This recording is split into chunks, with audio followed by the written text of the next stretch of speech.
Hi, I'm Ken Jr. and welcome to Train World TV. Here you'll find the latest and greatest in model trains. If you're a returning subscriber, welcome back. And if you're new to our channel, we're glad you're here, and I invite you to click the subscribe button and hit that bell notification so you'll never miss a video. Now, we'd also love to send you exclusive deals and special announcements that you won't find anywhere else. So be sure to sign up for our emails, TW Text, and stay connected with us on Instagram, Facebook, Twitter, and TikTok. Now, you can find all the links in the description box below or trainworld.com. And without further ado, enjoy today's video.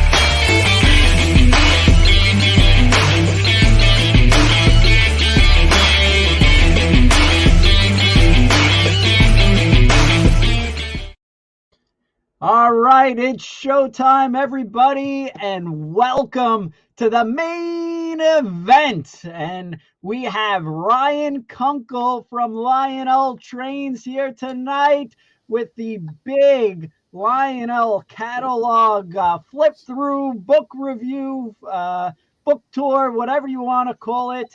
And we can't forget about Ken Sr. joining us tonight. How you doing, Ken? I'm doing good, and I want to thank everybody for tuning in, and the ones tuning in now and later on.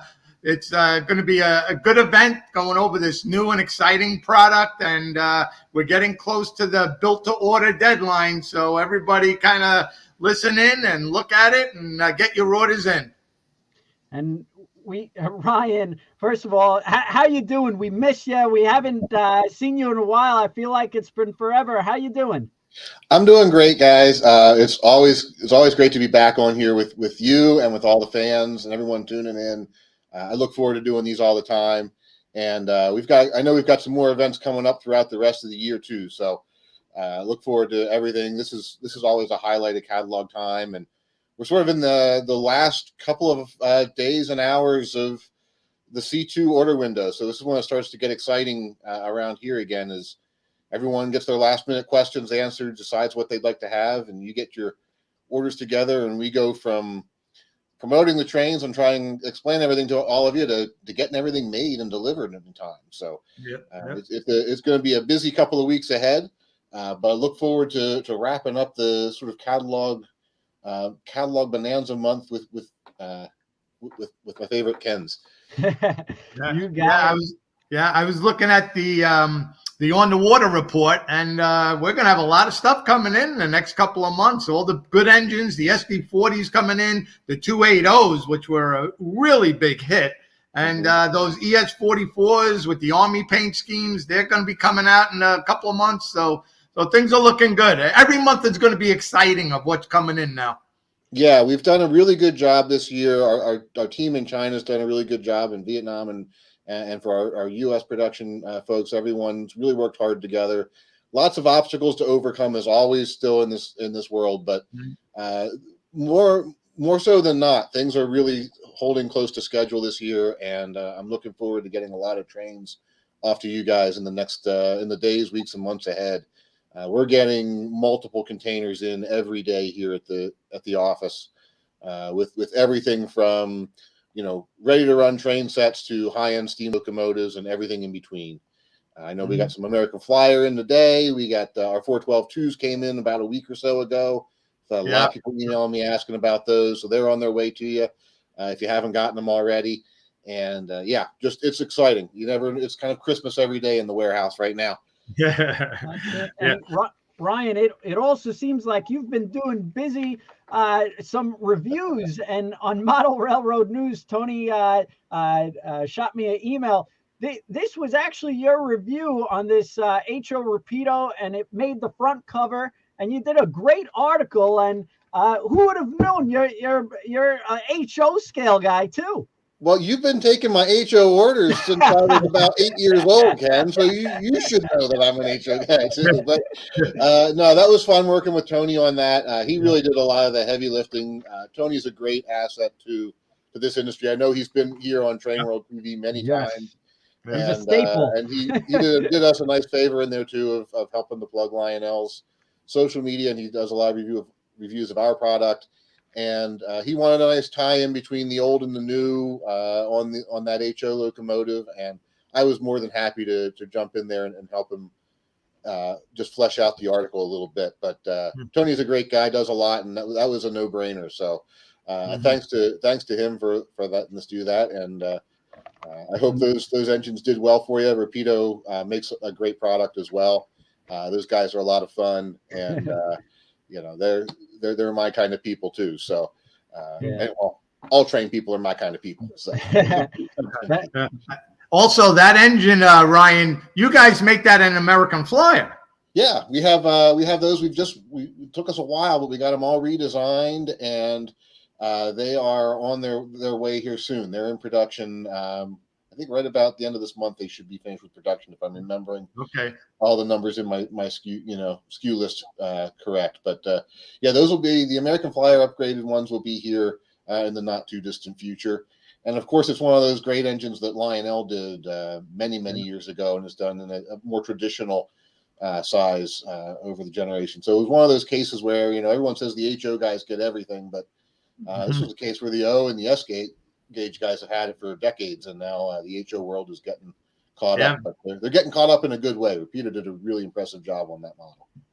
Very popular style engine. So everybody in every different scale really enjoys that look, and hopefully one day we'll see it in O gauge again. We'll see what happens. If you haven't caught the article, make sure you pick it up from Model Railroad News. Great edition and great resource for model trains. So, but we have an action-packed episode, so I don't want to steer too far away. And I think before I know everybody's excited to dig into this catalog, and we have a lot to cover, to go over. But I think we should start it off with a raffle, get everybody's energetic, and get everyone's blood boiling a little. This way we could, I guess, start it off right. And today, one of our video guys, Robbie, who has been doing a great job on TikTok, he actually covered the new Lionel Christmas car on TikTok. And this is a great staple, great tradition. And there it is, the new Lionel Christmas car. And just a really great job he did. So I appreciate Robbie for putting that together. And Lionel has a great TikTok page as well. So make sure you check their TikTok page. A lot of their skits are hysterical. And I crack up every time. And I always tell our team, we got to do skits like Lionel. It's one of those places where we get to not take ourselves too seriously. Yes. So we're going to raffle off a new Lionel 2022 Christmas boxcar. We just got it in the warehouse yesterday or 2 days ago, very recently. Huge shipment. We got a container from Lionel. So put in the chat, we love Lionel. Put the state you're from. So hashtag we love Lionel, the state you're from. And make sure you share this out there so this video goes viral with your friends, and you could share it along. So we appreciate that, and we'll pick out a winner for tonight. So one lucky winner gets this beautiful Christmas boxcar. And Robbie was also working on another video of Lionel today. The 412-2s came in, and he put this. I'm reporting my own video. Hold on. The 412-2s, beautiful. And he did the Jurassic Park theme, so really neat. But we're doing some real creative stuff.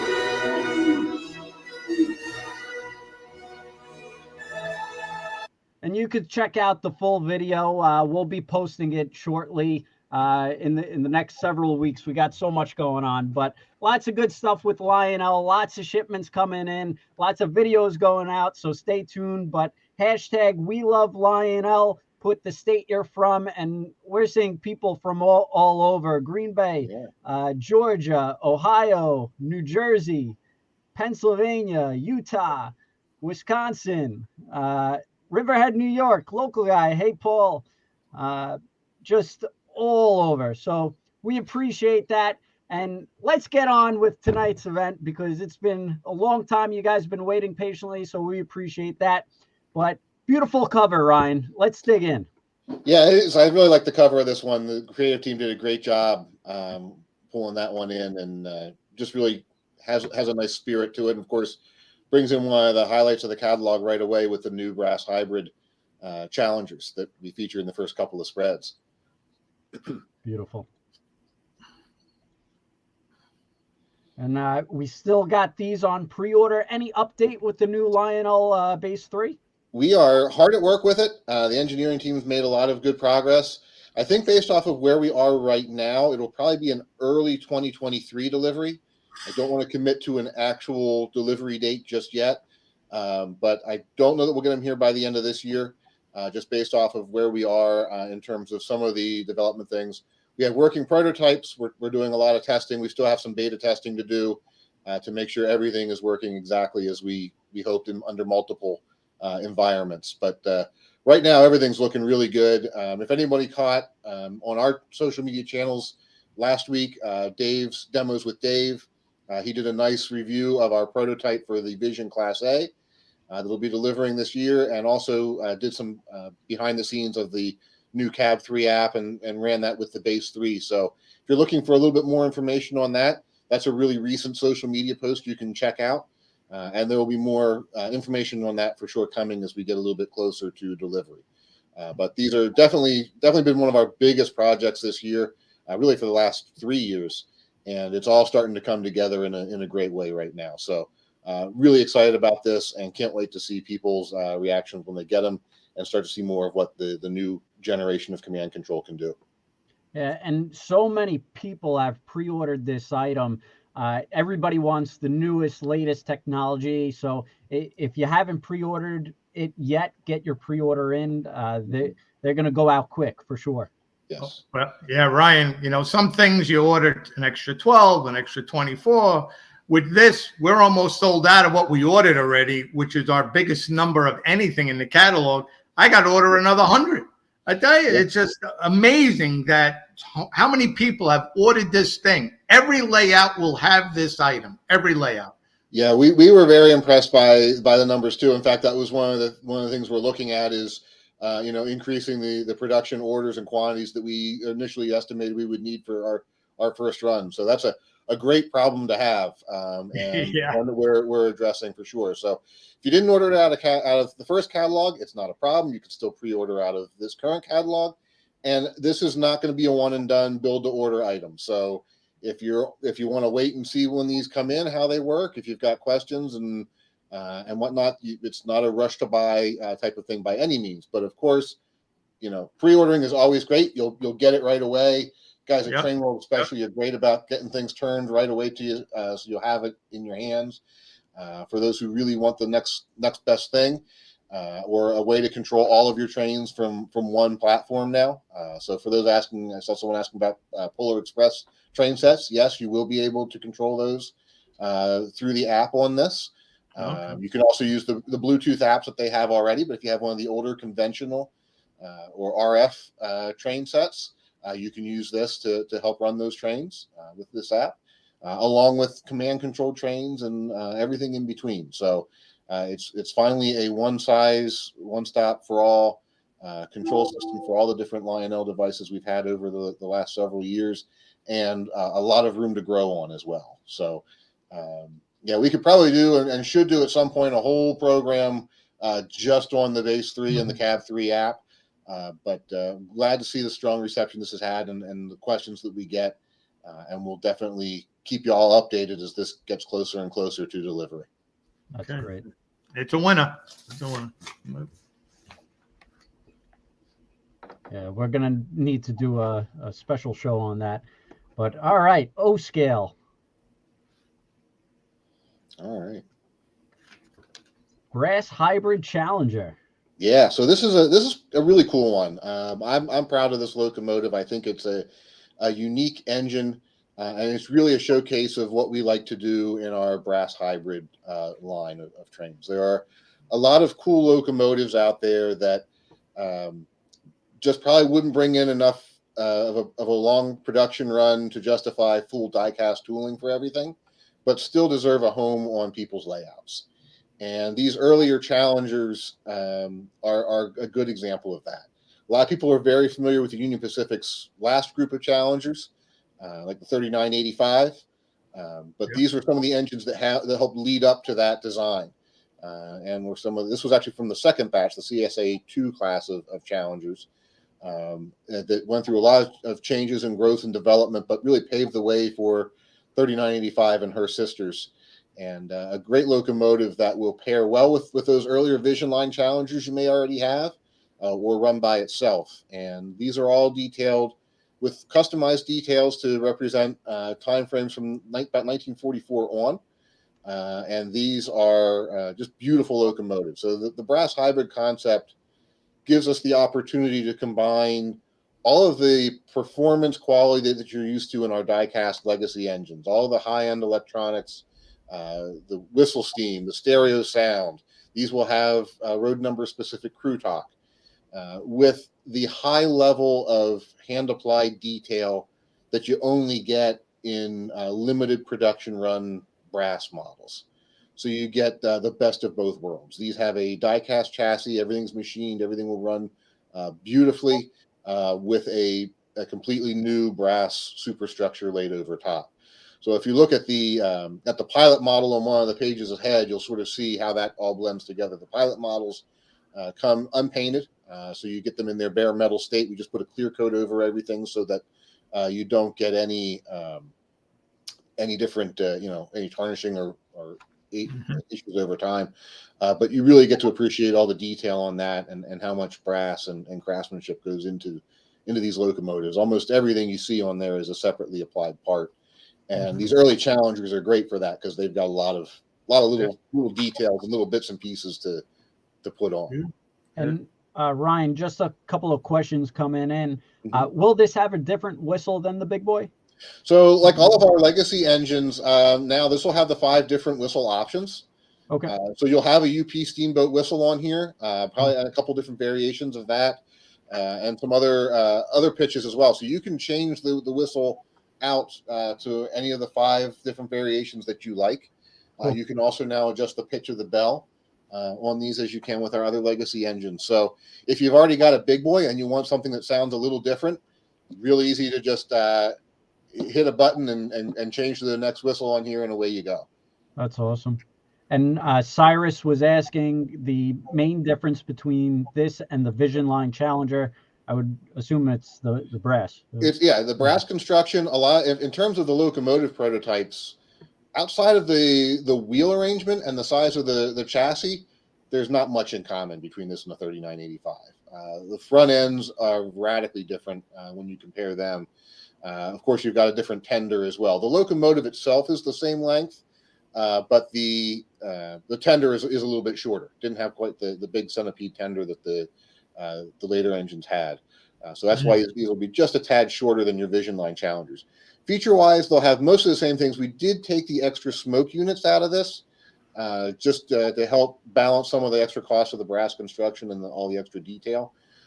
But you still will have really the same 3-speaker sound system that you're used to in a Vision Line engine, stack smoke, whistle smoke, the custom road number specific crew talk in there. These also will have 4-digit addressing. So if you're using the base 3 cab 3, you'll be able to enter the full road number in here and have that feature as well in your control.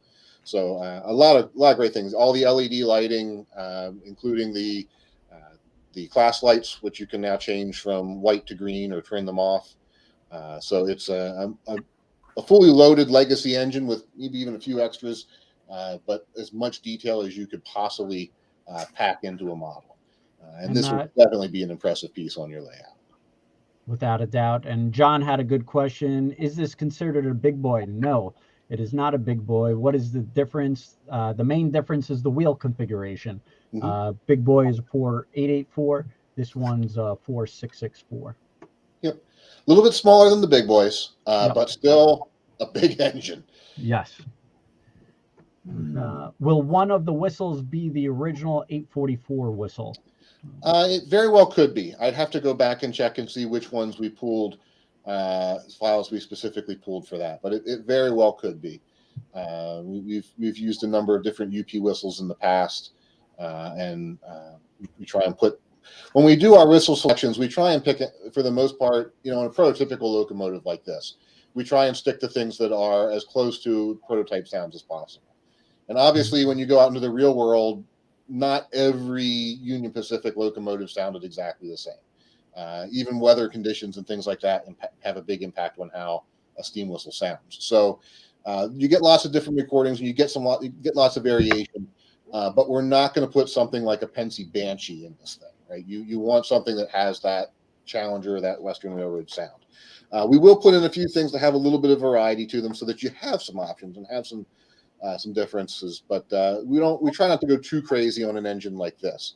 Now, some of our other locomotives, like our military themed engines, we'll put an air raid siren in there as one of them, or we'll put reindeer bells on a Christmas engine. We can have a lot of fun with those things, but a high-end brass hybrid locomotive like this, where we've gone to all the trouble of capturing different specific detail variations in the sandboxes and pilots and running gear and so forth. We want you to have options, but we want you to have realistic options in your sounds as well.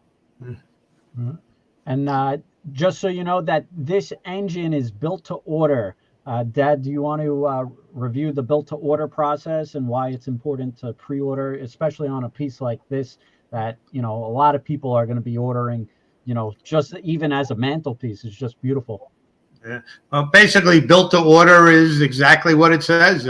We basically give Lionel an order, and they tally up all the dealers and wholesalers' orders, and that's pretty much what they make. Very close, maybe a little fluff, and because of maybe some issues with some. But there's no going back for more. So at the end of this order period, we basically give them a number. So you got to get your order in so you don't get cut out, or you don't have to pay more for something. And as soon as Lionel says that's it, there's no more, and then you never know which way the price is going to go. If it sells out really good, like the gray one for us right now, the gray one is the best seller. So that's the winner. For me in my area, maybe, I don't know. It's you don't see too many gray engines, and it separates the big boy and the Challenger, the gray. It's with Train World, you can place a pre-order, no deposits. Soon as it becomes available, we give you a call and we ship it out to you. It's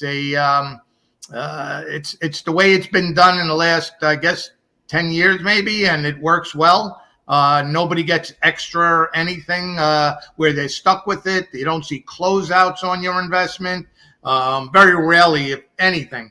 But it's the way to do it. Get your order in, and this way we know what to order, and then Lionel knows what to order, and everybody's happy. That's the way it works. Yeah, and a lot of these engines, especially this past year, I mean, they've been pre-sold out, and people have been going crazy once they actually see the engine. Yeah. And a lot of these prices skyrocket because sometimes we got to rebuy from different sources, distributors, stuff like that. So the prices most of the times go up. So it's a lot of these engines, especially this year, it's been unbelievable. Lionel has hit a lot of home runs, and it's just scarce. There's just not a lot of product. Yeah, and on these challenges, the hybrid versions of these engines, it's a very short discount from the dealer. That's why you'll see a very tight number at list price or very close to list price. There's not much we can do, quite honestly. It's just a very short discount. So I would say most dealers, most distributors are not going to warehouse it since there's not a lot of profit in it. This is really just a great thing for the consumer to get a great engine. That's what it is. Yeah, these are just much more expensive engine for us to produce because of all of the brass and all of the hand craftsmanship that goes into these. And typically, especially with the brass engines, you know, something like our big boys, for example, that we have full tooling for, while we don't run them every year, we do run them, you know, every few years, and you have a chance of seeing them come back. With our brass locomotives, it's not a big tooling investment for us. So the incentive for us to try and run this again, let's say 3 years from now or 5 years from now, just isn't there. So if this is the type of thing that you're looking for, your best opportunity to get it at a good price is right now with a pre-order, especially on these brass hybrids, because I don't foresee a future run of these particular locomotives probably in my tenure here with Lionel. If we'll do other challengers for sure, absolutely we will do other challengers, but another run of CSA2s, it's going to be a long time before something like this would come back up again. So definitely one of the ones that if you're kind of on the fence about it, I would say is the surefire bet of now is your best time to order on these. And Ray actually had a good question. What is the smallest radius track for this type of engine? In the Lionel catalog, usually they do a listing, or on our website, we post it, and this shows the minimum curve of 072. So you would have to have a pretty large layout and curve for it, or you could put it up on your mantle because it's going to be a stunning piece. Yeah. The big engines like this, 072 is really the smallest you want to go. You know, some like the Class A that Dave talked about that we'll be delivering soon. It's a big engine, but not quite this large. And we found that we can get it to go around an 054. I'm not going to say it looks good going around 054, but it will go around an 054. But this one, 072, is really its limit just because of the overall size of the frame. A lot of it also typically has to do with the closeness of the coupling of the tender and the locomotive as well. We like to keep that reasonable so you don't it doesn't look like the fireman has to get a good running leap to get from one platform to the other. And you guys also threw in this fantasy scheme as well. Yeah, we did that on the last run of Vision Line Challengers, and it was really popular. So we thought we'd hit it again here based off of the 49er and the Challenger passenger train paint schemes that the UP had. It's one of those that a lot of people love it, other people not so much, but it's colorful and it's unique. And if you've got one, this would be a great one to pair up with it. Or if you missed the Vision Line later model Challenger, here's another opportunity to pick something cool like that up. The gray version also, although it's an actual Union Pacific paint scheme, was never applied to this class of Challengers. So that's a bit of a fantasy as well, although not quite as far-fetched since it was used on the later oil-burning Challengers. But this one, the color, as you guys have said, the color seems to sell, and the fantasy schemes for us have been really typically among our top sellers of any model that we do. They're always right up there at the top of the sales list. It's seem to hold their value and interest well. It's funny, Ryan, because you get a lot of people who are more prototypical or model the real trains. They're so adamant about not doing fantasy, and they don't want to see it, but it's something different that a lot of people are into, and it's something unique. And how many black challenges can you have? So, and of course I'll get a ton of comments saying every single one, but it's something different, something unique. Yeah. Looks good. All right, Mikados. All right, so let me go to something considerably smaller, both in size and footprint, as well as in costing here for folks. This is new tooling for us. This started off as tooling we acquired from MTH. We've made significant upgrades to the model to add in legacy, Bluetooth, whistle steam. We've added a kinematic drawbar to this to bring the tender in even closer, the Lionel lighting effects, and so forth. So a full-featured engine. If you're a fan of the Pennsylvania Railroad, you need not one of these. You need like 3 or 4 of these, no matter how big your railroad is, because the Pennsy had well over 400 of these things on the roster, if I remember correct, or more, and they were just everywhere. So you can't have too many L1s, and we've done some different detail variations on these as well. We've got the pre-war version, which has the smoke box headlight out front, the generator up on top of the smoke box behind. That'll have the red cab roofs and tender decks. We've done the post-war version as well, which is a more solid green, the smoke box mounted light. We've done 2 numbers each of those. We've got the 1369 you see up there at the top of this page, which is first time that I believe has been done. That was a one-off on the Pennsy with train phone antenna around the boiler. And then the Pennsy sold a bunch of these to other railroads too. So all of these non-Pennsylvania paint schemes are prototypical. They're all based off of actual locomotives on the Lehigh New England, the DT&I, and the Santa Fe. The Santa Fe one, I'll draw your attention here. It does have a little bit of a higher price tag. It has a brass tender. It has a different tender than the other locomotives. When the Santa Fe bought theirs, they converted them over to oil burners. They parked the Tennessee tender, put some of the tenders from their own other Mikados on there. So we used the tender design that we had from our first brass hybrid Santa Fe Mikado and used that on here.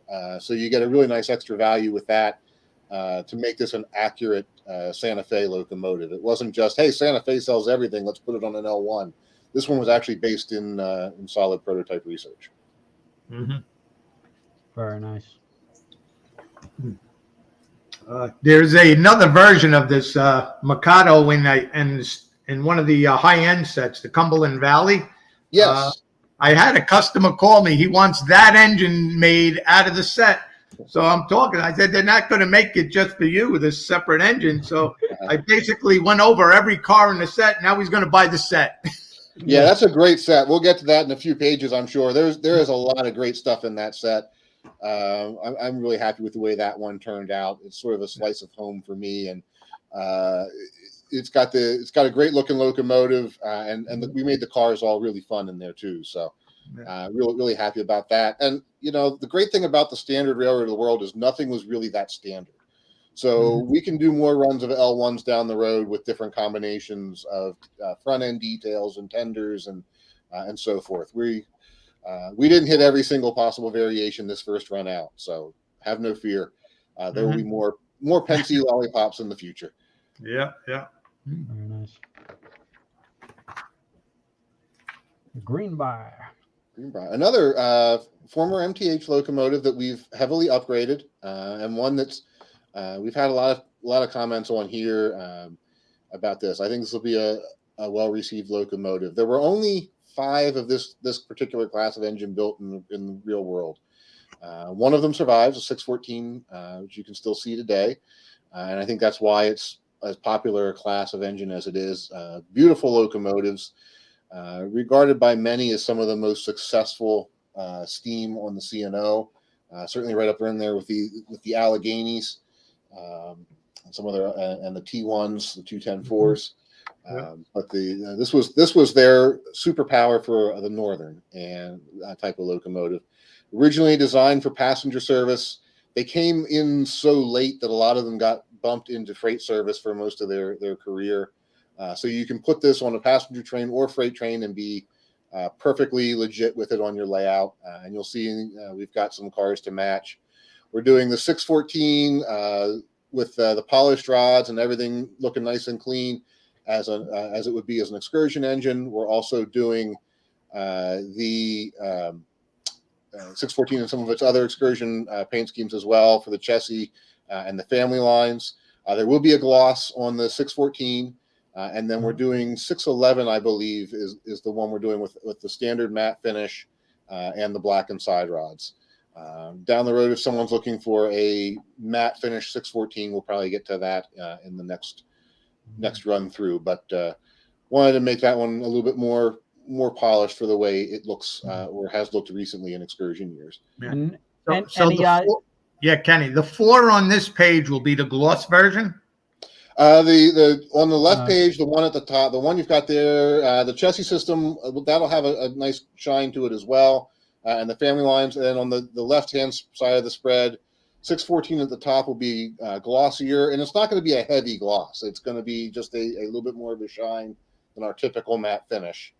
And then the one below it is a more in-service matte finish, darkened side rods, locomotive. For an engine that's still going to look, of course, well-maintained and whatnot, just not perhaps polished the night before. Before it's run type of a finish on it. So it's almost like a rare, medium, or well done, right? Like that, yeah. I wouldn't say any of these are at the well done capacity. You've got some, Okay. You can call up Harry Heike or another artist and have them overcook your steak. And then Peter just wanted to know if you have any plans for the 614 to have extended coal bunker in the future run. Possibly. That would be a pretty big tooling change. The way the slides are set up for that, but possibly down the road we could look at that, as well as some new auxiliary tenders as well. All right, and just to answer Brad's question on back with the L1s, will they run on 036? The catalog is showing 042. Yeah, and we did check on that to make sure, and it will only do an 042 curve. It does not like 036. All right. Dave confirmed that for me this morning. And on the Greenbriers, it's 072. So you got a big long engine. Yeah, you got a long engine. You've got really a long wheelbase on these frames. So even with the blind drivers, there's just only so much swing you can get out of it. All right.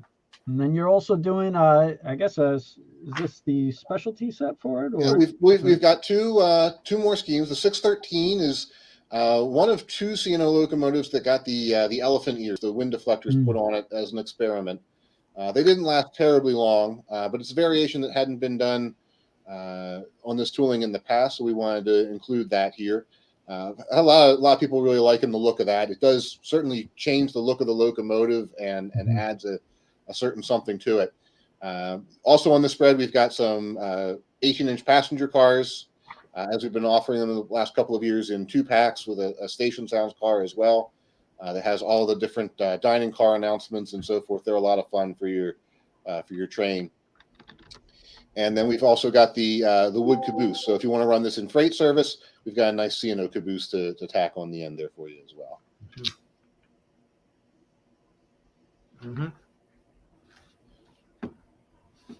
And then we've got our fantasy scheme for this locomotive, based off of the Hudsons and the turbine that the C&O built originally had those turbines in mind for the chassis, which was going to be their flagship premier passenger train. But the turbine didn't work out so hot. The whole concept of the passenger train really fizzled pretty quickly. And by the time most of the passenger cars were delivered, they were either diesel powered or in some cases sold off to other railroads because the C&O ordered way more than they really needed. But we took a bit more of an optimistic approach and said, well, what if the train had stuck around, and instead of using diesels, they took their most reliable steam power at the time for the passenger trains, which would have been this last group of Greenbriers, and dressed one of those up for the train instead. And the original color scheme plan for this train was an orange and stainless steel, orange and silver color. So we went with the orange on this one. I've had some people request the yellow version because later the trains were repainted in a yellow color. The Hudsons came in orange and then went to yellow. So a lot of people sort of associate the yellow with the C&O. And that may be a good next run of these down the road somewhere. But for the first time out, we wanted to keep it to the way the C&O originally intended. And I think this one really looks striking. Again, the elephant ears on the side of the engine really help add to the overall effect. and it'll be a beautiful, beautiful locomotive to go along with the 21-inch passenger cars that we have laid out for it, including the domed observation, the dome car. There's a station sound diner and a 2-pack that includes just a regular diner in there because the train would have multiple club and dining cars on it. It was really designed to be and marketed to be a traveling experience, not just a way to get from here to there. Mm-hmm. I have a question. Is it silver or gray? It'll be a silver color. Okay. Yeah. Good. Very nice. I think this is going to be the home run engine of the catalog. It just pops, and just beautiful design, sleek, very sleek, and with the elephant ears, just really unique.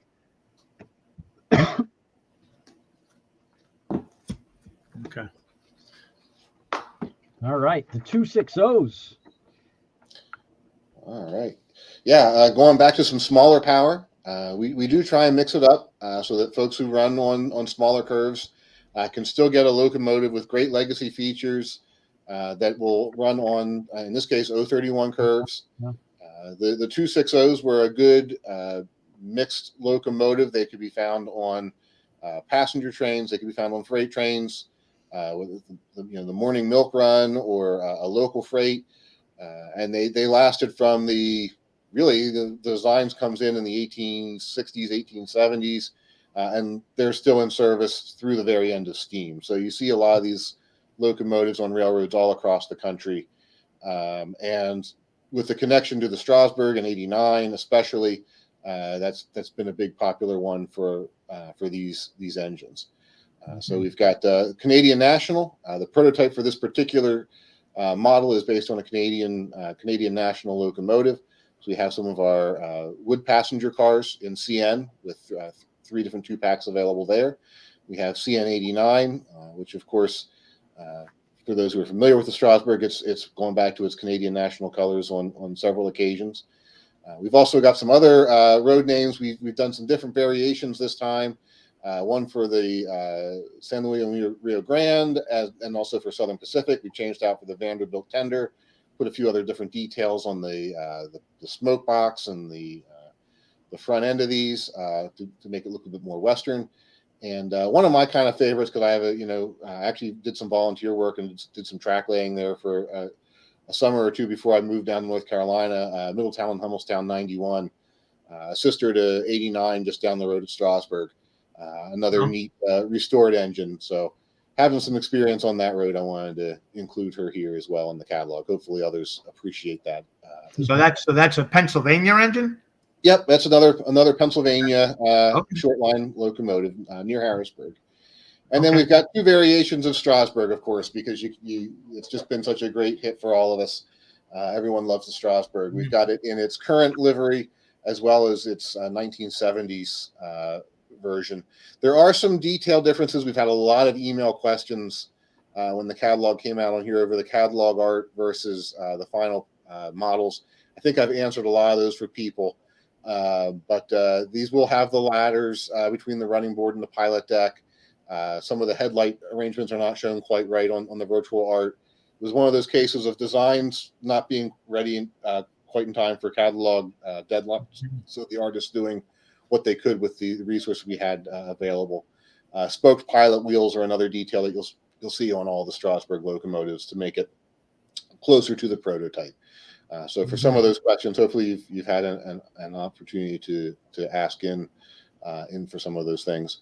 We've got some of the green coaches here as well. Those would pair well with 89 here, or they would also pair well with 31 from a catalog or two ago. In the 1970s, the cars were painted in that green and yellow color scheme. Then they went to yellow for a little bit, and then went into the reds and a few different variations to get more to what we know now. So we hit one of the earlier variations here with both 31 and 89 and its 70s version being appropriate for the green cars. And Strasburg is hot right now. It's amazing. Everybody wants Strasburg. Everybody wants more than one Strasburg. That's what it is.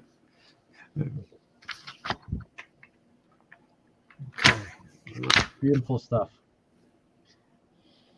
And we've got a few more cars to go along with it here. The Peckway Valley was a privately owned car by one or two of the Strasburg's vice presidents in the early years. And it was generally stored on site, but it also traveled the country a good bit. And through the photos we've seen of the car, wore at least these 4 different paint schemes in its time with Strasburg. So one in green to match the cars of the day. The red Penske Pullman-inspired scheme was probably its last variation around on the Strasburg. Very much in the vogue of a typical Penske pool service Pullman car. And then on the next spread over, you'll see it in a 2-tone gray, which is how it was delivered, and then the light tan and yellow, which it and Paradise both wore those colors together at the same time. So a neat car. We figured we would do it in all the different variations. So whichever one floated your boat, you could grab it here. And like I said, this one wandered around. So there were pictures of it as far away as Denver, Colorado in Strasburg colors. Probably when they were going out to pick up 90, actually. They took the car out there. So you could justify this as an offline or run-through car on your non-Strasburg Railroad trains as well. Mm-hmm. Very neat. Lots of Strasburg and lots of color, different, unique. Very nice. Good stuff. Good stuff. And the wood caboose is going to do very well. Yes, yeah, it's a beautiful model and a nice one. 89 gets used in a lot of photo freights too, so that'd be a great one to have on there. All right, on to diesel. Here we go. All right, we've got some tunnel motors up front, and a couple of prototypical and some fantasy paint schemes here. We're doing 3 road numbers per paint scheme. 2 of them will be powered, and one of them will be one of our super base units. So the super base engine is not powered, doesn't have the motors, but it has a tuned sound system in there to give it an increased bass sound and really just drives up the whole sound level of everything on your layout. You also still get all the full lighting package and smoke features and legacy control with it. Everything but the motors really in that super base unit. And you can mix and match a little bit. So if you're building a Southern Pacific consist and you want, let's say you have a couple of SD45s already and you want to put a tunnel motor in there and really kick up the sound, you probably don't need any more power on your train, but grab the super base unit, put that in the consist, and it'll run beautifully together and really elevate your sound level in your modern consist. And SP ran 2, 3 units, 6, 7, 8, 12 units on a train. So if you like the Southern Pacific, you can get as many of these things as you want. There's no limit. That's what I keep telling Dave anyway. We've got the last SP paint scheme, the speed lettering. We've got the so-called Kodachrome, the shouldn't paint so fast merger paint scheme. The Black Widow is a what if fantasy, but it looked too good not to give it a try. Very nice. As is the Western Pacific. That was one that was submitted by a customer and a fan and said, hey, I really think this would look great in the Western Pacific paint scheme. It's certainly plausible based off of the region that the railroad ran, and we gave it a try, and I think it's one of the snappier looking paint schemes in the bunch, to be honest. Same with Santa Fe. They didn't roster any of the tunnel motors, but they certainly had a lot of SD40-2s and operated in over a lot of the same lines the SP used these on. So the idea of a blue bonnet Santa Fe tunnel motor seemed pretty darn appropriate too, and wanted to include that in the catalog. And then the Suzy Q, more out your way in New Jersey. They've picked up a few of these secondhand since they were retired by Union Pacific. So you've got the option there for East Coast guys who want to have a tunnel motor on your layout. You've got that as well. We've got several different lighting packages on these models to try and get as close as possible to some of the different lighting arrangements that they wore over time, whether it was ditch lights or Mars lights or strobe lights or the emergency stop lights and so forth. There was one thing the SP was good at, putting a lot of lights on things. So some nice detail variations in these models. Yep. And these are 031 as well. And these are 031, yes. We haven't put the kinematic pilots on these yet, so they'll still do a pretty tight curve. Cool. And they're a big engine to go 031, so that's great. Yeah, they're a good size. They'll have some overhang on an 031 curve, but they will go around it without any problems. And let's see. Do the SD40T Super Bass have electronic couplers, and does the horn blow on the Super Bass unit with the lead engine? Good questions. Yes, they do have the electrocouplers, and there are on-off switches, so you can select whether the horn blows with the lead engine or not. You have the ability to turn horn, bell, and dialogue off on these or keep them on, whichever you prefer. Cool. Mm-hmm. All right. And the FAs. All right. Definitely one of our popular engines too. These are available. The A's come in an AA pair. Both have 2 motors. Both have full lights and smoke. The lead unit, or we'll call the lead unit, has sound. The second unit does not have sound. They're designed to run in a pair. If you want additional power, you can add on B units. We've got both a powered B unit with no sound and a non-powered super bass B unit. So you could ultimately build up an ABBA set, which would have 3 powered units in it and 2 units with sound, including one with the super bass in there. And that will definitely be enough to pull anything and let you know when it's coming.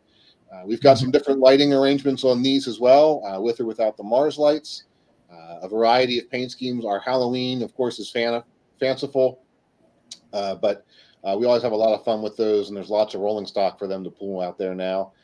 L&N and Erie Lackawanna, 2 of the prototypical paint schemes here that we haven't done on the FAs yet, and really a good one. Okay. That's nice. Ken, do you want to announce anything on these FAs, what we're doing, or?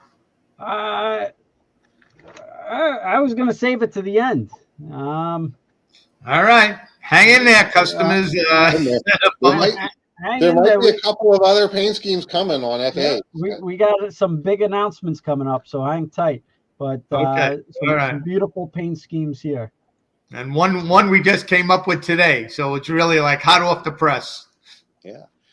We've got some more fantasy schemes here as well. The D&H, New York Central, and Penn C engines are really inspired by passenger locomotives, by the PAs. Again, sort of as a nod to guys with smaller layouts.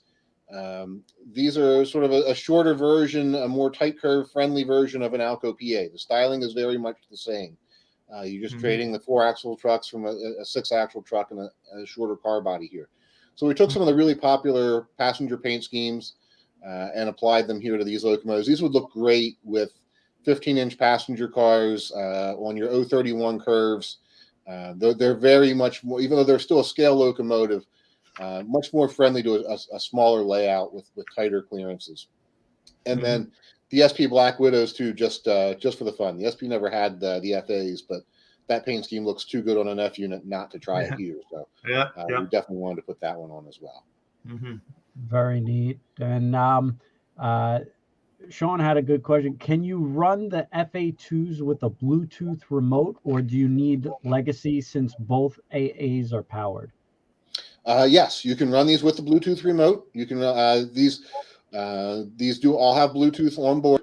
The way they are set up is they are set up to pair with the lead unit, and then the other locomotives, whether it's the B units or the second A, sort of act as a mother-daughter pairing to that. So the commands basically relay to one of those. You won't have independent control over each of the 2 or 3 or 4 units like you could do with Legacy by assigning them each their own address.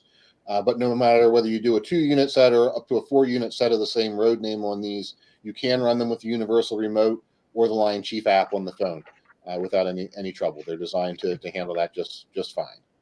So great question on that. And you're also doing it in the United States Marine Corps.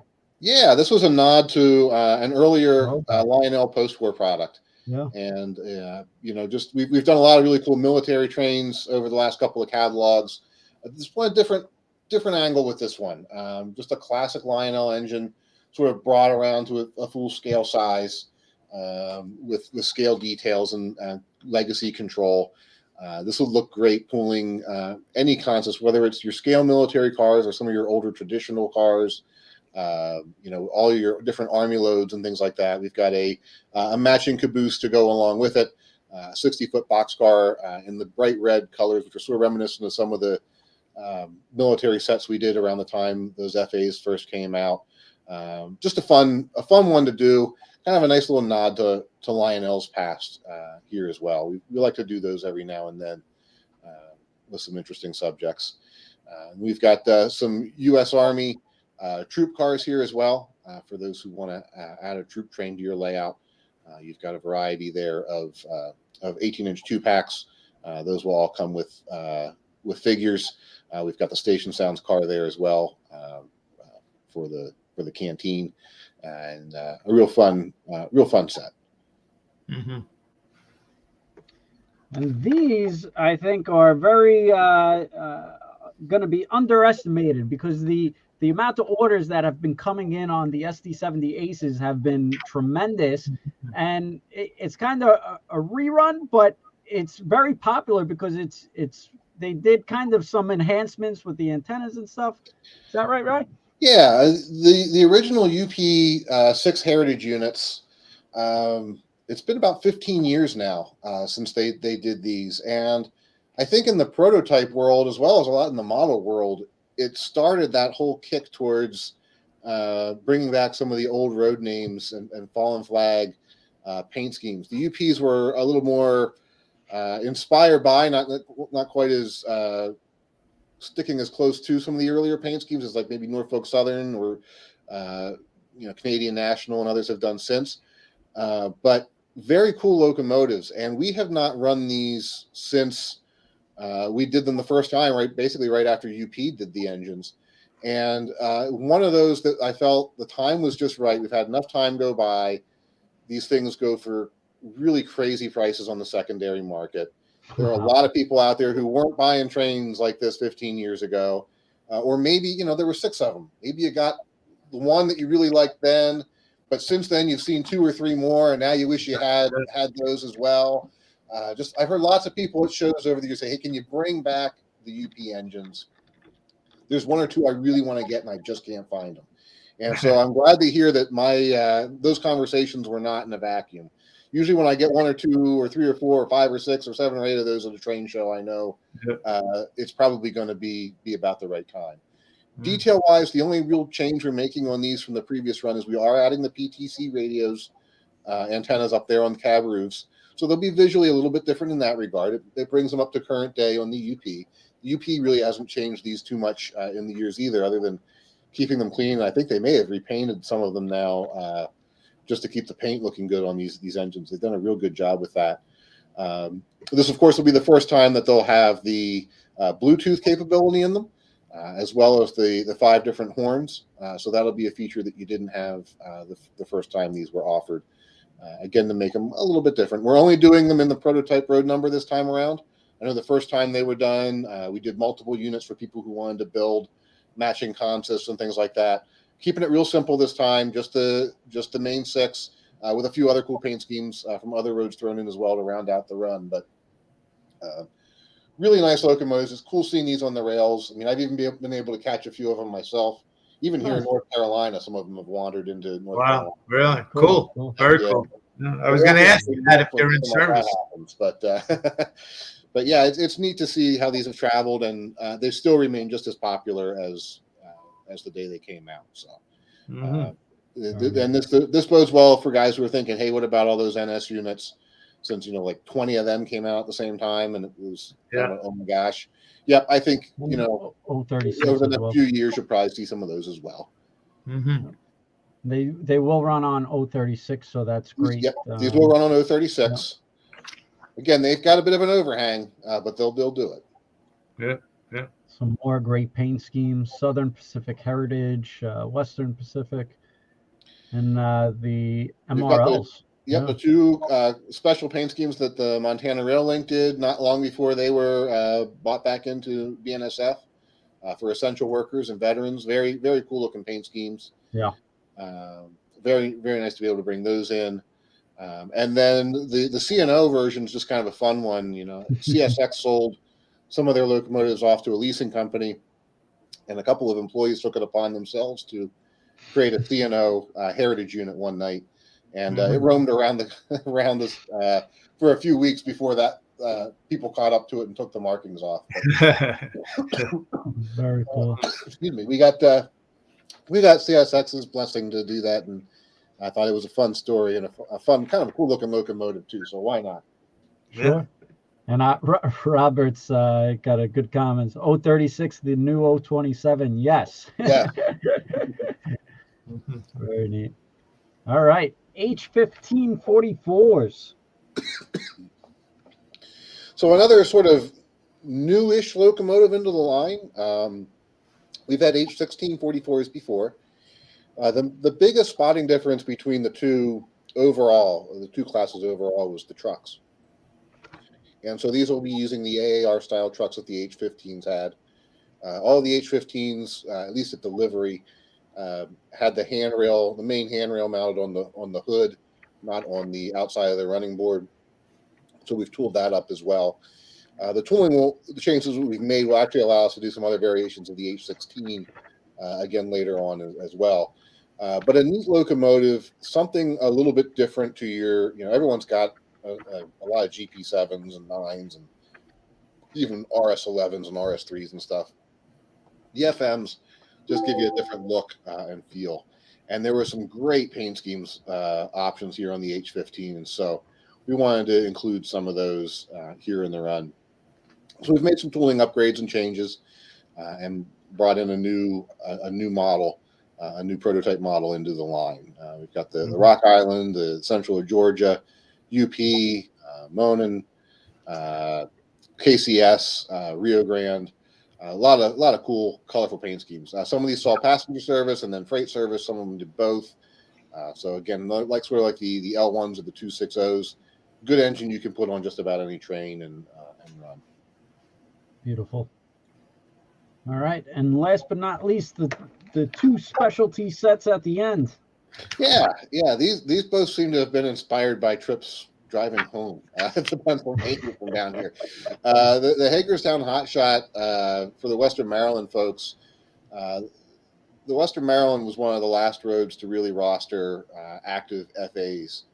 There were 4 of them, and they hung out around Hagerstown, Maryland. So there's a ton of pictures of these things there in the 70s when people were going there for their last shots of Alco units. Only one of them ever got the circus paint scheme, the red, white, and black one. So we did the mix match contest, which a lot of people really like when we do stuff like that, especially in a case like this where it's accurate to do it that way. So we did the one in the circus and the other in the speed lettering paint scheme, and then included the types of cars that you'd see coming in and around the yards at Hagerstown, also on a typical day, from auto parts to Tofsy service, the stone cars out of the quarry on the Pennsylvania line there. So some cool pieces for that set. Makes a really attractive and cohesive looking train. And then if you go north out of Hagerstown, you work your way up the Cumberland Valley towards Harrisburg, and this was one of the earliest and a pretty significant branch line or tributary for the Pennsylvania. Goes well back before the Civil War in terms of its history. And what we did for here was we took a set with the L1 locomotive. This is number 520. It's the survivor of the class. This has the pre-war details on the engine, pre-war headlight details and pilot details. Also has the doghouse on the tender, which is different than the pre-war versions that we did separate sale in the catalog. And then the rolling stock here is all based off of industries that you find along that route. So right behind the engine there, you see a Freight Sounds boxcar for the Naval Supply Depot for the U.S. Navy in Mechanicsburg. That's one of our Freight Sounds cars, makes the sounds as you go along. We did an Adams Apples car, a little bit of a fictitious one, but tons of apple orchards and whatnot in the Adams and Lower Cumberland County areas. So a neat car there. And then for a flat car, I wanted to do something with a cool load on it. So Chambersburg had a nice long history of street railways and both in town and to the surrounding area. And so we've got a new bump and go grill trolley there being delivered to Chambersburg on the flat car, and then also the N6B caboose. So the trolley is a functional trolley. You can take that off and run it around your layout as well. So the set really does have a lot of cool stuff in it. You've got the legacy engine, you've got a freight sounds car, you've got a bump and go trolley, the lighted caboose, a neat set with a lot of features packed in there for the price. Yeah. And Andrew had a good question, and I believe you answered it, but it's going to be pre-war, correct? Yes, pre-war with the doghouse tender. Awesome. All right. On the Western Maryland set, can someone operate the engine separately? I know, is it just one engine has the Bluetooth and the other doesn't? They both have Bluetooth. If you're running them with Bluetooth, you want to run them together or run just the lead unit. But you can run them together. The second unit is designed to pair its signal to the lead unit.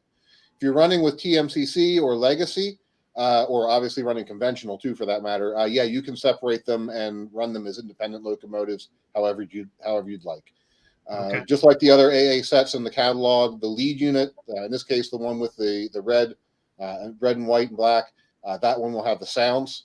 The second unit does not have sounds, but you have all the same lighting features, and you have fan-driven smoke in both engines as well. So if you're running them together, it doesn't look like you're dragging a dead engine around for the locomotives. Okay, that's great. And they all have an electrocoupler on the pilot. They have an operator or a non-operating coupler at the back end, just to help get the couplers closer together. For a while, we did some electrocouplers there, and my gosh, the things were spaced like 3 inches apart. It just looks silly. So, and when you're running them, most people run these as an AA or an AB or an ABA, and you typically don't really need the electrocouplers between the units anyway. So we just keep them on the pilots on the A units. Okay. And right, just any reason for the post-war versus pre-war on this set, or just based off of the era of some of the cars we had in there, especially like the trolley being an earlier one, I wanted to portray something a little bit earlier in years than the post-war variations. Okay. Down the road, we'll probably do 520 again, as it sits today at Strasbourg with the post-war details as well. Right. So for this set, I wanted to go pre-war on it. Okay. Perfect. Wow, that is a lot to unravel. But lots of good stuff. And Ken Sr., do you know where people are flocking to and what's kind of winning the pre-order race? Well, the C&O set is the one, the orange C&O steam engine set is one of the top 5s for sure. There's a lot of stuff, but the number one is the Bazooka boxcar or reefer car. Bazooka. Does that come with a bazooka gum with it, or? No, we're not gonna pack gum in there. Inevitably, that's going to sit on not your store shelves for very long, but someone out there will have that boxcar sitting in there, or someone will put it in their closet at home and go and eat that gum 6 years from now, or 16 years from now, and Lionel will get the dental bill. So I don't think we want to do that. Yeah. And the Hobo Sound box cars are doing very well, because the first run is almost coming out now, right? Yes, yeah. The first run's on its way here very soon. We only did 2 road names that first run, and just a lot of hue and cry for more of them. So we gave them a second run. This hit around with some new road names, and I hope that they do just as well. Yeah, they are. They are doing the 060 Lion Chief. Man, the first run, the second run just sold out like crazy. So guys wanted more of these for sure. Yeah, a lot of great value in that locomotive for sure. Yeah. Ken, you can flip the catalog. It's got some pictures of the stuff. Yeah. Oh, I missed those. I didn't even see those. Yeah, we've got your engines. Mm-hmm. Yeah, these will match the the heritage units for UP, whether you've got the first run or not, you just like the look of the cars, whether you have a particular one that's your favorite or you like all 6. These turned out really nicely. The flat cars all have unique numbers, but they all have the same overall look, obviously. So they look nice in the train. And then the trailers really capture the look of each particular locomotive. I thought those turned out real well. Same with our 60-foot boxcars. We've got a few new licensed cars in here for John Deere, Ford, and Chevy. We've got 2 more graffiti cars. You guys know how those do. People really enjoy those for their modern trains. They fit right in. The Reading and Northern's billboard car is a pretty cool one. So we added that as well. Some more hoppers, and these are the hobo cars. Yep, there's the hobo cars we were just talking about on the right. They have the freight sounds in motion. You also get the hobos blowing their harmonica, and then when the car's parked on the siding, you get the hobo camp sounds as well. So whether it's in motion or just sitting someplace near your hobo camp, the sounds add a lot to your layout. It's a really cool piece. And then the die-cast hoppers are a lot of fun too. These things are heavy as the dickens, so they'll track well in any train for sure. And they're all done in 2 packs, some of which have some different deco variations by the roads. But if you're building a little unit train, you can do that quite easily. Very nice. We've got some more cabooses. The N6B is new to us. The most common by number Penske caboose or cabin car out there. So again, if you're a Penske guy, you can use like 3 or 4 dozen of these things. And still not have enough around your layout. And then the Northeast style caboose in 3 road names that are all prototypical and somehow we hadn't hit in the past. And go nicely with some of the locomotives either in this or previous catalogs that didn't have matching cabins with them. So let me see if I can find it in my catalog. Hold on a second. It's not in here. You got to go to trainworld.com and go to our digital catalog. That's when you see all the stuff. Very neat. And here are the insulated box cars. Insulated box cars, some great color schemes. Those have already been built. They're on their way, and you guys should be getting those here in the not too distant future. They'll be delivering this year. So get your orders into Train World, and that's one of the things in the catalog I can guarantee you're going to see in pretty short order. The tank cars will be a next year delivery on those, but again, some really cool names. We've got a graffiti version there as well, and just a lot of fun. These cars are a little less expensive, a little less detailed, but nice filler cars for a freight train when you want to build a long train out and don't need every little bit of brake pipe detail and so forth on them. Yeah, Ryan, beforehand, is this going to be individually boxed, that set? Yes, the sets we looked at earlier, the Cumberland Valley and the Hagerstown set they'll all have individual boxes. And this Santa Fe set with the auto carriers? The Santa Fe set with the auto carriers will be like our regular ready to run sets. That'll all be in a single box with the multiple layers of vac forms. Okay. We're talking about this is a new Santa Fe auto rack set. This actually looks really sharp. Yep. Yeah, it'll be a Lion Chief set, Bluetooth controlled with the 4-axle version of the Dash 8. Again, some new tooling dust. We hadn't cataloged the 4-axle version yet. 3 027 compatible auto racks behind that for the train, and then 2 more separate sails as well if you want to expand the consist. Of course, we've had that tooling around for a number of years, so you've got lots of options there to build a cool looking auto rack train. And then in the Lion Chief Plus world, those 060s, as you mentioned, the first run of those came and sold out like hotcakes. With the electronics cost prices we've seen going through the roof this year, I know even Mike Wolf with you guys a few weeks back talking about the same thing. We saw the same price jumps on these. A board that used to cost $16 costing, over 40 or 50 now for the same piece. So that's why you see a little bit of a price bump on these. And at this price point, you just notice it a little bit more than in a $1,000 engine. But you still get a ton of value in this. It's a die-cast steam engine. It's actually, while a very small prototype, it's still a scale model of a small engine with TMCC and Bluetooth control, sound, fan-driven smoke, 2 electro couplers. One person on their podcast, they said they put this on, I think they said like a 30-car train and ran it around their layout or something crazy like that. So cooling power, not a problem with this little engine. Just a great little yard goat. Yeah, the first shipment that we got, I think it was last year or last winter time, these went out so quickly. It's a great engine, and it's at a great price point. It's something affordable. You could all put on your layout, and I think the Alaska with the red maroon roof is going to be a great paint scheme. So, and even Redding, very sharp. So, looking great on those. Yeah. And you also got some NW2s. Yeah, this goes again back to some great post-war tooling. This will be the first time this is available with the Lion Chief 2.0 with your command control and Bluetooth. These did well as a Lion Chief Plus engine a few years back. A great little switch engine, whether you're into the more post-war style or more modern. A nice locomotive that harkens back to older days of Lionel, but gives you all today's modern features. Question: do they have a die-cast frame?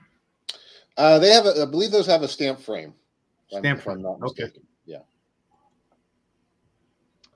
And this was the Bazooka Joe bubblegum car we were talking about. The pre-orders were crazy on this. I don't know. I saw it and I was like, this is so iconic around the time for model train modelers and growing up. Everybody just knew it. It's everybody knows Bazooka. Yeah, we all know it. And the comics that we featured on there all have a little bit of a train theme to them too. So it's kind of really. Yeah. That's I think you got the wrong price on it. I think it was a penny. It may have been maybe in your when you were buying Bazooka gum. When Ken Jr. was buying Bazooka gum, it was a nickel. Yeah. 5 cents is a lot of money. A lot of money for a kid. Now for a piece of gum, it's probably up to $12. Yeah. But very cool. Very cool. 75 years. Amazing. Yep. And Heritage. And then also the Cohen Family Creamery. Interesting. Yeah, a little nod to the Lionel lines there. Yeah. You'll see another cool accessory along that line's coming up. We haven't run the butter dish milk cars in a while. Bringing those back into the line, using a slightly larger, nicer detailed standard O flat car with them this time instead of the small, really under detailed car that we used on the last production run or two. So I think that makes for a really nice upgrade. Mm-hmm. Very nice. And this is going to be a great piece. A lot of people are excited about this. Mm-hmm. This is going to be a lot of fun. The Billups Crossing. This is based off of a prototype, a one-off prototype in Mississippi on the Illinois Central, and it lasted a good number of years. Much to the chagrin of the people around it. But it was an early attempt at getting more people aware of grade crossing safety. And it did it in quite a graphic way. But you had bright illuminated signs. There's an arrow that indicated the direction the train was coming. The skull and crossbones illuminate. And then eventually they also added the dual flashing lights like a conventional railroad crossing. The sign appears on both sides. There was only one of these towers erected on one side of the track, but you could see it from both sides. And then I think the best feature is that instead of a normal bell, they put a siren on it, similar to like a firehouse siren or almost not quite an air raid siren, but similar to that. And what people really hated about it was that the siren would get stuck. And keep blaring out there. And just so people know, because it's funny, Anthony, who works with us, he actually showed me the actual crossing gate, and I just Googled it here, and it's really unique. I mean, it's pretty cool. Hold on, let me see if I could. Of course, I click on it and it doesn't take me there, but it's an actual crossing gate, which I didn't know when I was flipping through the catalog. I just saw a cool different design. I didn't know it was an actual crossing gate. So it's pretty unique. It's pretty wild. So I thought that was cool. Yeah, it's one of those that you didn't know it exists, but now that you know about it, you have to have one for your model railroad. Right? Like you have to have this. It's cool, and it's all the electronics are built into the fast track.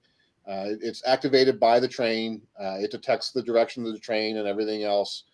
So you just snap this into your layout, and away you go. You don't have to do any extra wiring. There's no train detection to worry about or anything like that. Really easy to set up on your layout.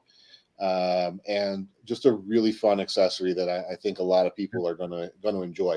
We have a sample here. We've shown it on some of our broadcasts, and definitely as we get some more samples in, we'll be showing this one off some more.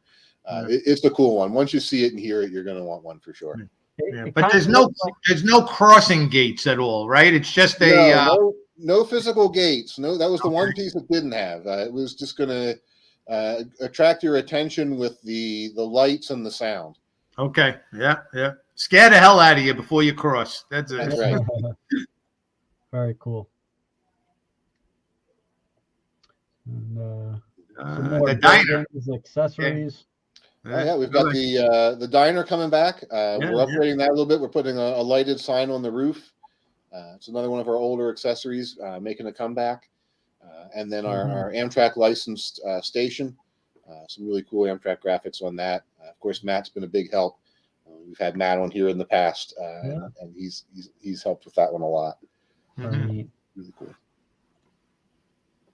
And back with the Cohen family creamery. Yeah, I think just about every town alongside the railroad tracks now has a caboose parked there somewhere as a visitor center or an ice cream shop or a souvenir shop or who knows, just a little display in town. So we seized on that opportunity. We're using one of our scale cabooses here. It'll come with a very simple to assemble laser cut wood kit for the platform. And a piece of fast track with a plug expand play connection, so you can put this off on its own island, or if you wanted to connect it to a siding and have it connect to the railroad, you could do that too, of course, if you so desire. But you don't have to attach it to your track if you don't want. You can go either way. But the caboose will run if you want to run the caboose. If you want to put the caboose on your train and run it, you could absolutely do that. Okay. Get your ice cream order fast. This train's got to get out. Right? There you go. Very cool. The deck is made by those kits we made by a company here in the U.S. And then we'll do the pack out here in North Carolina to get everything together. We've had some people ask about doing more things with that and more accessories like that. So I think you'll definitely see some more things like this down the road. But a really fun piece that every little trackside park needs a caboose in it, and some fun reuse for that. This is Grandpa's workshop with sounds. Yeah, we've got one for Grandpa, one for Grandma. Both of these have nice little sound sheds. Again, add some background noises to your layout. You'll hear Grandpa working with the sawing wood and hammers and stuff like that in there. I haven't been privy to what the sounds are in the she shed yet, but there'll be something cool coming out for that one as well. Just a nice little detail you can tuck in anywhere behind a house in the neighborhood, something like that, and just add a little bit of ambient noise. Very neat. And all these are so much fun. Little Carnival Games coming back. I've got a great 3-pack of those with a total of 9 figures in there cool. for your midway. Real easy to set up. We've got the animated one as well. And then that gave us the opportunity, as you guys know, the fake news stand sold out super quick. And a lot of you asking for more of those. So we can tuck in a second run here on that one and get more of those out. Very nice. And then accessories and flyer. We've got a few new flyer engines in here, a few more flyer things carried forward from the last catalog that we're still just trying to get enough orders on to make the production run viable.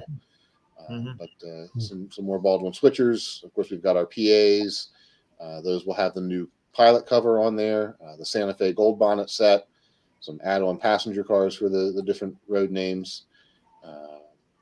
Auto racks, those scale down nicely into S. We just have to swap out the trucks from our 027 tooling and some flat cars as well. Awesome. Very neat. All right, we made it through, Rye. This one's not quite as long and intensive as the big book. Yeah. There's still a lot of stuff to cover. There you go. Now, so we went through this whole catalog, and we still have a couple of exclusive brand new announcements. And right, because there's not enough new trains in 100 pages of catalog. We still need not enough. But wait, there's more. There's more. And you guys have come up with some really cool ones for this go around for some Train World exclusives. So I'll let you guys tee it up, because we've talked about some of the different types already. So you all know the features, the great stuff you're getting. But what do you see what Team Ken has come up with here for some custom? Yeah, and I just got to say a big shout out to Ryan and the Lionel team. They always do a great job and always so supportive of doing these live streams. And now they do tons of live streams themselves on their channels, and just very informative. And Ryan always makes himself available, so we always appreciate that. And in addition to that, these Train World exclusives, we've been working with Ryan and Lionel and their team, so we really appreciate them putting the time and effort to do these custom runs. So without further ado, the first one we will be doing is a custom Long Island, and this is based off of a prototypical paint scheme. And I don't believe this has ever been done in O scale before. Definitely not this paint variation. Yeah. Not the one that I've seen done. Yeah. So if you guys are Long Island fans or from New York, you're definitely going to appreciate this. And again, this I don't think has ever been done before, but Ryan did a great job with the paint scheme and design of it. Just really looks great. And it will come as a AA, I believe, Ken Senior. Yes, yeah, AA. Mm-hmm. Yeah. Very neat. But it's a sharp looking engine, really nice, something unique and different. So this was the first of the bunch. Ken Senior, do you want to talk about the other FA that we will be doing? Well, it's in the drawing stages right now. We definitely want it. They got to come up with the drawing for it, but it's going to be a military unit and Army military. And I really don't want to say anything more than that right now, because it's going to blow you away. It's going to be one of those that's going to be the best-selling item again. That type of paint job. It's and it's going to work on 031. So it's you guys that missed out on certain ones that were only 072. You're going to have it in 031 now, and it's going to be a great addition. And possibly you can buy it in different scenarios, an AA or A unit. So we're still looking at that scenario there. Very neat. And along one more exclusive engine that Ryan and his team was able to grab a picture today, we will be doing a custom H1544 Long Island as well. And again, I don't believe this paint scheme has ever been done. It's very unique, different, and it looks great. So yeah, the Tichy variation. Yeah. Mm-hmm. So looks good. Looks good. Very unique. So our local guys will be very happy. But my father is throwing in the military FA because it's just a home run. It's a great thing. And Ryan and the Lionel team did such a great job with the verandas. I mean, that had to be the hottest engine of the year. That was a good one. So if you like that, based off of what you guys have told me you want for these FAs, I think you're really going to like the FAs. And I think it's nice. We've done a lot of more modern military engines in the recent catalogs, and this will be nicer to do an older body style that's actually more in keeping with sort of the themes that you're going with in the time frame of the the military theme you're going. So I think the two and just the contours of that FA with what you've got planned are going to be a really nice looking set. Whether you run them back to back or however you want to do them, they're going to be a cool looking set. And Dale's got one out there, so thank you, Dale. That's great. And so lots of great stuff. Thank you so much, Ryan, for sharing all of this. Huge catalog. It's a lot to cover and a lot to go over. So we appreciate you breaking down, and it's really informative for all our customers out there. And if you do go to trainworld.com, if Lionel has the front homepage banner, but if you do shop by brand, you could click on Lionel. You could also sort by catalog. So this catalog is the Lionel 2022 C2 catalog. So it's all the items, if you filter by this catalog, are shown in this catalog. And you can see a lot of the great items that we talked about, the Bazooka Joe. Tons of product here. And you could also break it down. Trains, do you want diesel, steam? Are you looking for rolling stock, engines selection? You could sort by the electronics. Do you prefer legacy? The road name, if you're looking for a certain road name. So we have all these different filters for you guys to make it easy. All these are pre-orders. The product line, is it legacy, line chief? So the rolling stock, do you want auto carriers? So all these filters kind of break it down for you, make it simple. And we also just recently updated this for Lionel Trains. What is Lionel Legacy? If you're looking for information, Lionel and Train World have teamed up, and we're providing so much information about Lionel, about Legacy, how to get into it, videos, tutorials. So we're really pushing out a lot of content. And again, this is with the help of Lionel. They provide so much material for the dealers, and we want to appreciate that and kind of share it with our customers. And so we got a lot of great stuff, and Line Chief Plus, Line Chief Plus 2.0. I mean, there's so much new technology out there, and Lionel just does such a great job with this chart that they provided. So, you could easily tell what you have, what you need. We'll be adding some more videos up there. So that's just some of the new features on our website. And but it's great. You could pre-order all your Lionel trains there, and also check out the new arrivals. If you go to O-Scale Lionel under new arrivals, all of the new Lionel new arrivals have just been posted, and new arrivals are considered 90 days. So we just got in a huge container, so tons of product, and we could check out over 100 new arrivals. So Lionel is shipping out tons of items.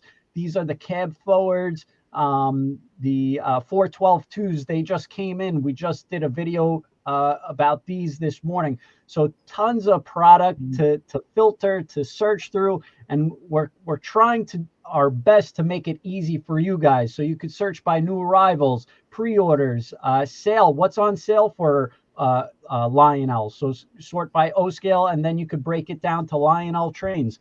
So if you're looking for Lionel Trains, we're doing our best to make it easy for you. And again, if you get stuck, we do have more train resources, technical support, starter set help. Which train set is right for me? We break down Lionel train sets. What scale is right for me? Lionel offers S scale, HO scale, O scale. How many curves in a circle? So we're really breaking it down nice and simple for you guys. So we really appreciate you're visiting our website at trainworld.com. And if you want to learn more about our great videos and about the great events that we have with Lionel, we're doing so much, many great things with Lionel. We have an event page if you click on About Train World Events. So right here, if you checked out this event page, this was the virtual event today with Ryan Kunkle. And we also have a great event with Megan Frazier of Lionel and at our store, Trainland. So we're going to have a big in-store event that day, Saturday, November 19th. And it wouldn't be a show with, and Mike Phillips probably, hopefully he appreciates this, but National Lionel Train Day.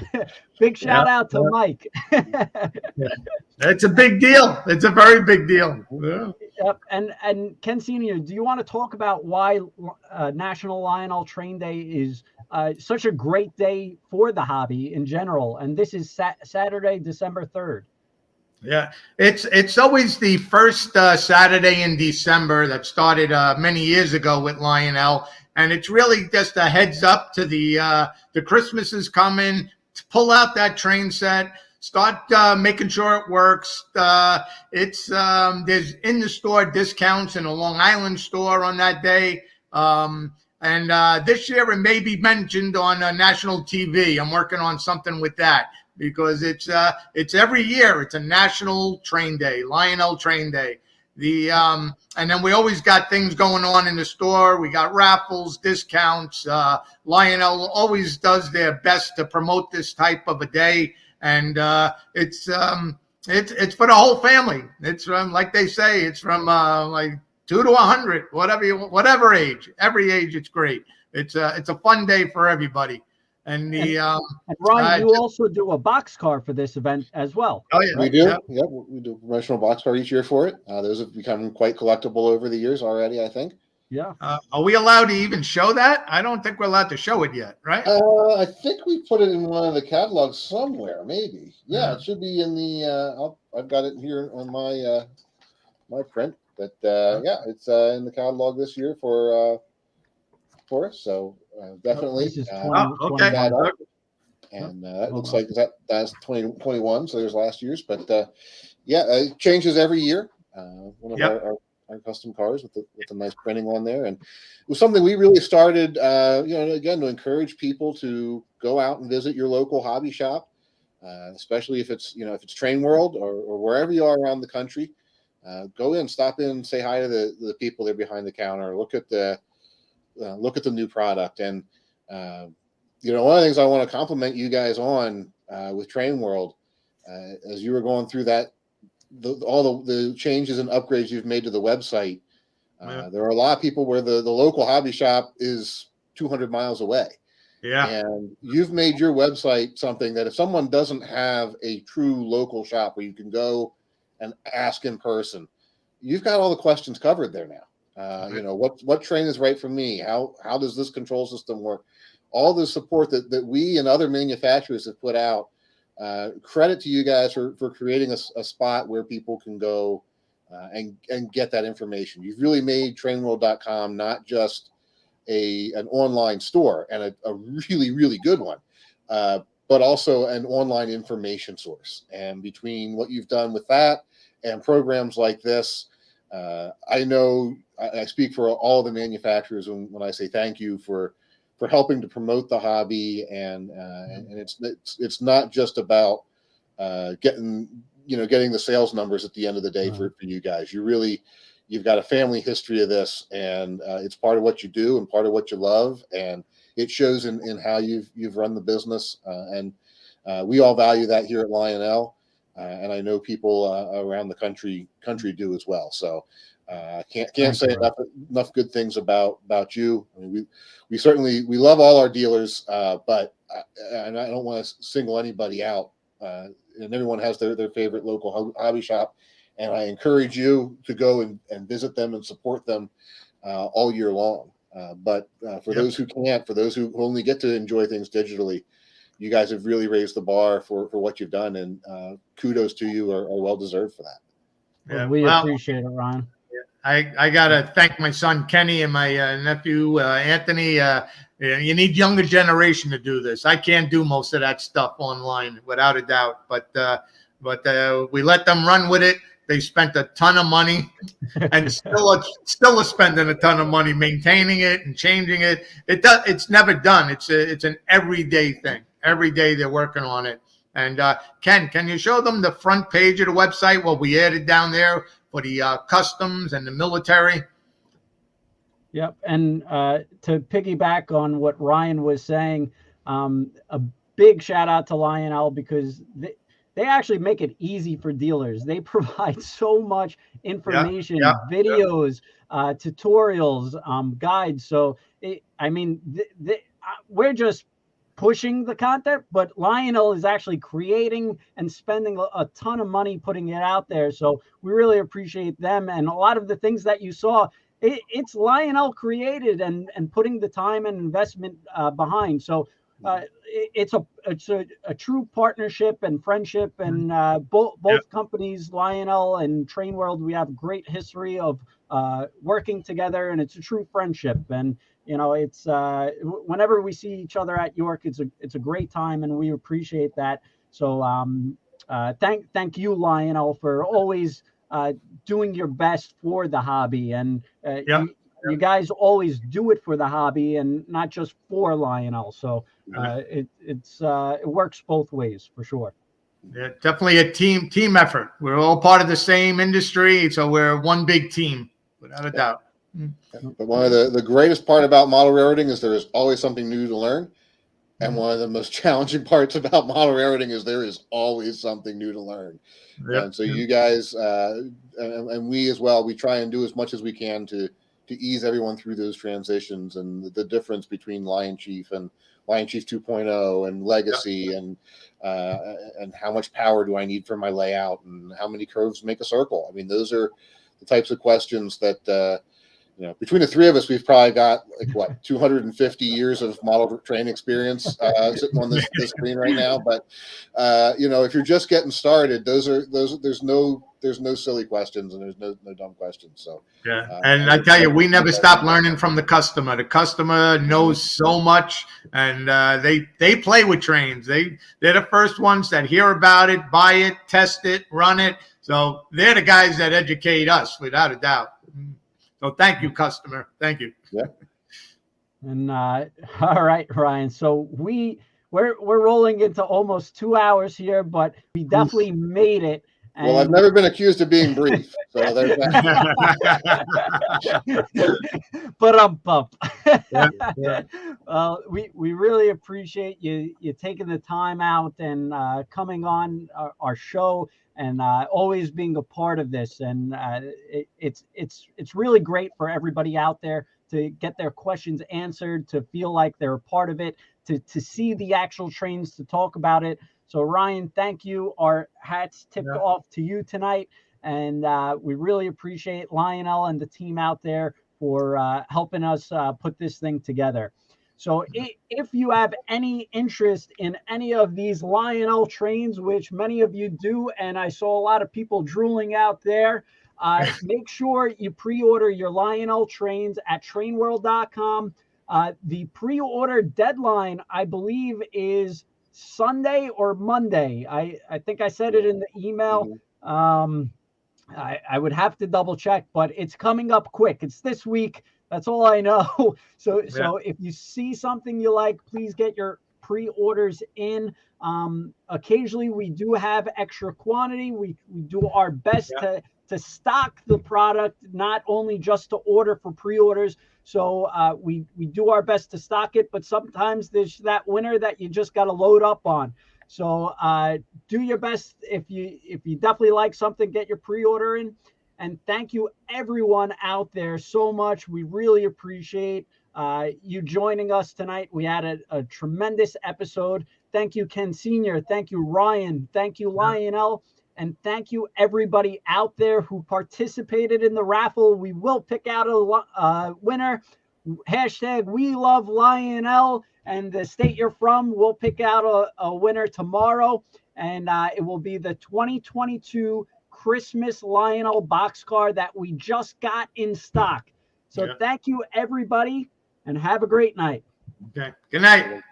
Good night.